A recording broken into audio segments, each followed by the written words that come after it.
Checkity check. Checkity check. We're here. Hello. What's up, everybody? I hope you're doing well. I have been creating content for private practice skills for over 7 years. When I look back at some of the first things I started making in 2018, I look at Marie in those videos and I think, what a sweet little baby she was then. And now, 7 years, 2 kids, a pandemic, and 4 moves later. Welcome to my new home office. Ooh, that's an echo. Go. I'm still here. Even though I've been a content creator for 15 years, I won't get into that in this episode. I made an episode about that a long time ago, about prior channels I had before this one. It's only been for the last 5 years that content creation has been my primary source of income. Yes, I make quite a bit more money making these YouTube videos than I make seeing my therapy clients half time. So given that I've been doing this for a minute and the landscape of content creation has changed so much over the years, oh my goodness, I thought I would reflect back and ask the question, is it worth it being a content creator? Now, of course, the title of this episode is a little bit tongue-in-cheek because the ultimate answer is it depends, okay? Spoiler alert, that is the answer. But I'm gonna break it down in this episode by looking at some of the pros and cons I've experienced as a content creator over the years so that you can kind of hear those and reflect on them for yourself. And keep in mind, these are from my lens, from my experience, so somebody else might have a totally different list of pros and cons. Let's take a look at some of the pros of being a content creator. For me, my number one pro is the super flexible schedule. I created private practice skills specifically because I was hoping to have children and I wanted to have the flexibility to set down whatever I was working on to attend to my children and then pick up whatever I was working on later. I could record a video, get interrupted, push pause, attend to my child, come back, start recording again. And especially in those early years, especially during the pandemic, I was interrupted so much. The flexibility is one of the biggest pros in my opinion. Another huge pro of being a content creator that has proven to be so invaluable to me is having total ownership of not just my schedule, but like the entire business of content creation. I don't thrive in places where I work for somebody else, except for in very limited circumstances where the other person has a lot of respect for my autonomy. And that's both a strength and a weakness of mine. Honestly, I don't do a really good job working for other people, but I do a really good job working for myself. So having total ownership is a pro for me. Another pro of being a content creator is the income potential. Of course, like this is one of the things that gets glamorized in spaces where people are like, oh, that would be so nice to just create content and make money.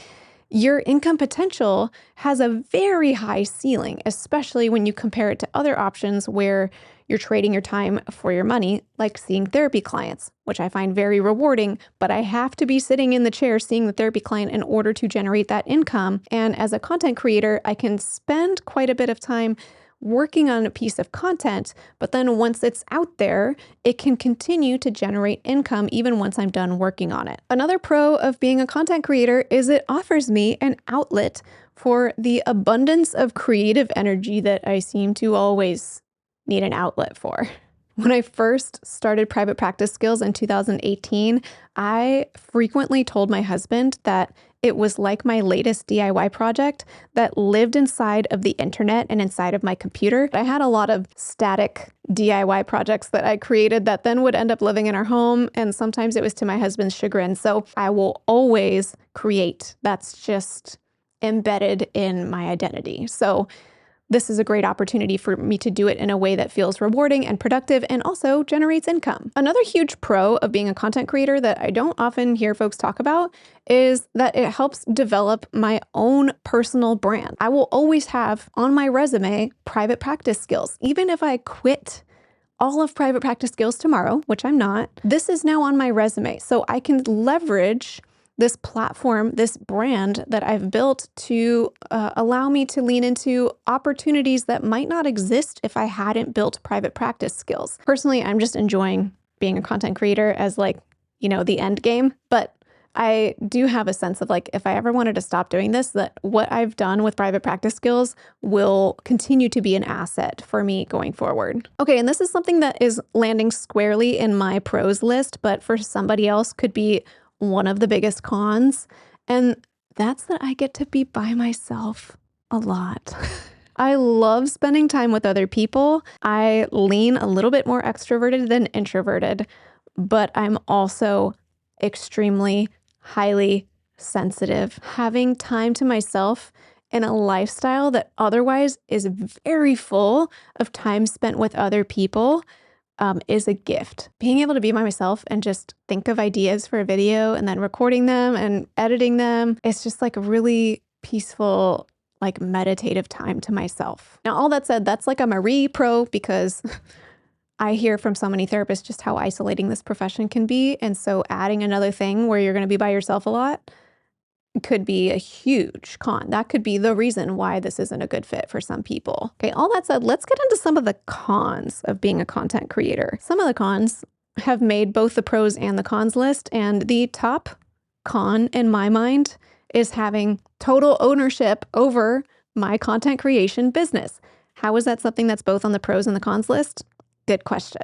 Because this whole thing is run by me and only me, then I'm like the captain of the entire ship. So like if the ship sinks, I'm going down with it, so to speak. Like if there's any kind of mess up, it's on me. It's on my name. If there's any kind of failure, I feel the full brunt force of that failure. Like I did that all by myself. It's not like my boss made me do it. Like I am my boss. I made me do it.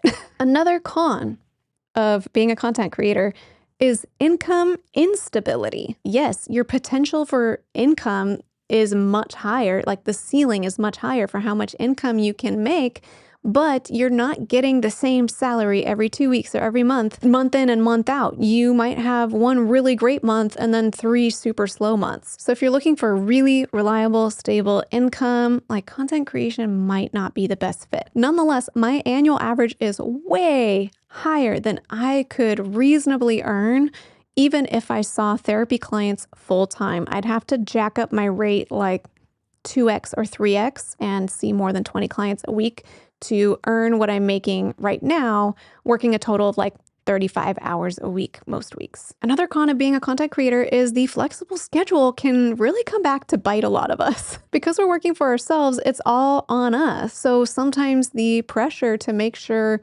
that the business model is staying afloat and all of that can make it really easy to slide on our work-life balance type of boundaries and end up working a lot more during weird hours that you would never be okay with in most workplace settings. I think there is benefit of flexing from time to time, but there has to be an edge to the flexing. Otherwise, you're just like giving your time over to your business. And I've definitely done that at points along the way with private practice skills. Another con of being a content creator that I don't hear people share that often is the vulnerability of just putting yourself out there. And I mean, this could be the vulnerability of like if you're sharing bits of your experience or your story, but it's vulnerable to put anything out there. Like if you're talking about something else unrelated to your life story, that's still a piece of content you created and you're putting it out there. Like whatever your insecurities are, they will be amplified. I guarantee it. Whether it's about your appearance or how you sound, whatever your insecurities are,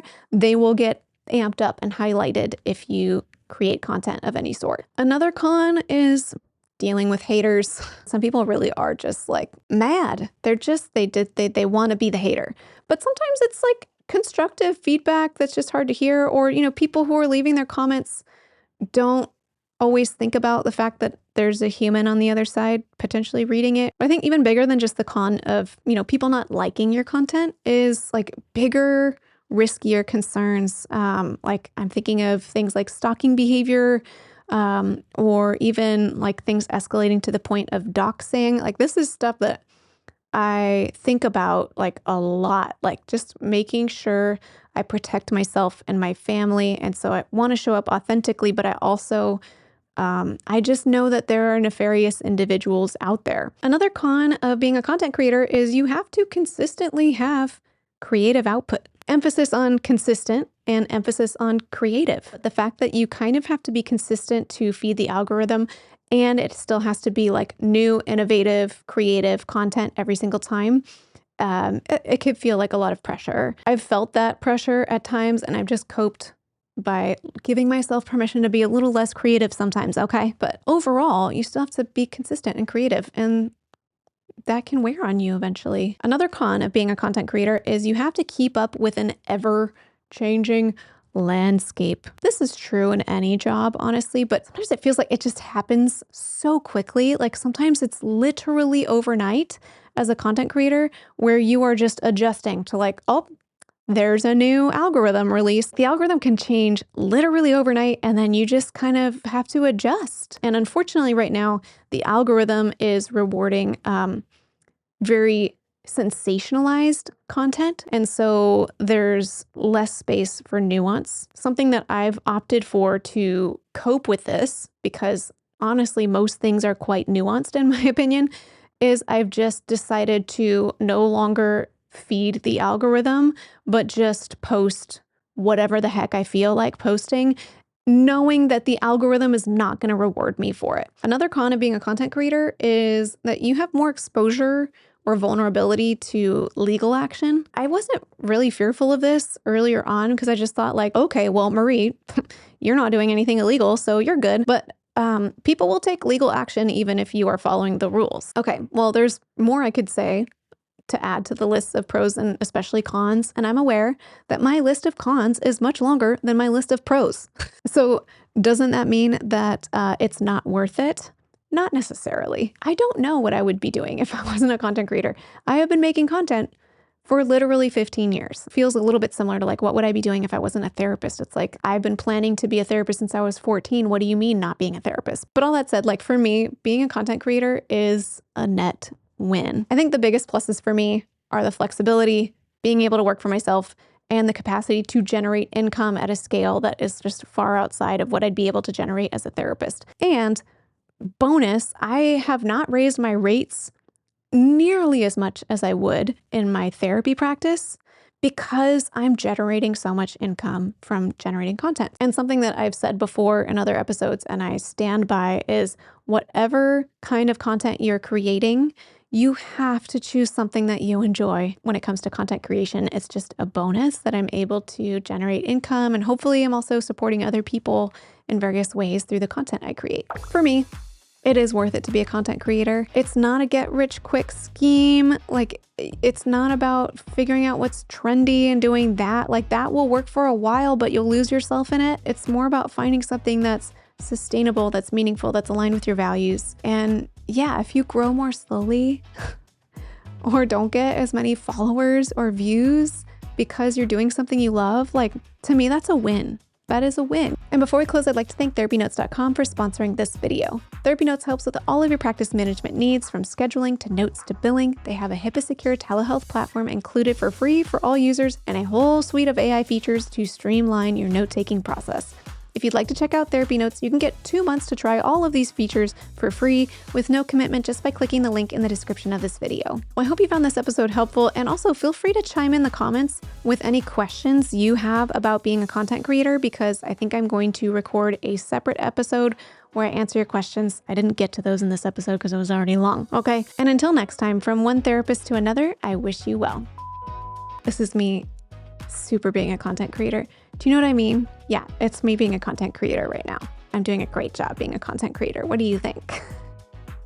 It's all for the thumbnail, okay? This is all part of being a content creator. It's for you. And the algorithm, I guess? Question mark? Yeah, I guess that's true. Okay.